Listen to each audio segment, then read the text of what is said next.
South Korea today reported that consumer inflation in July was at 2.6%. And if you're buying groceries or filling up the gas tank in Korea, you may have noticed the bill getting a little bigger.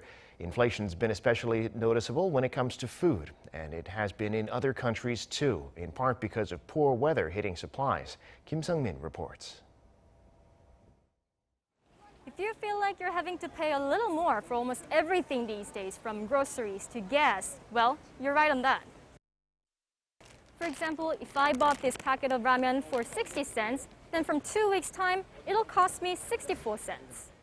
South Korea's biggest ramen producers are raising prices to cover the rising costs of ingredients like flour and palm oil. And such a surge in prices can be seen across the country, from oil prices to the cost of dining out or traveling. What affects us the most is, of course, groceries prices. Both eggs and garlic saw price jumps of around 50%, forcing consumers to be thriftier. And this is not just a matter of choosing cheaper options at grocery stores. For hundreds of thousands of restaurants, just like the ones behind me, their livelihoods are at stake. 72-year-old restaurant owner Song Myung-sup says he has no choice but to endure the damage from inflation as he's seeing a drop in sales amid the pandemic. 45%. The raw material prices rose 45%.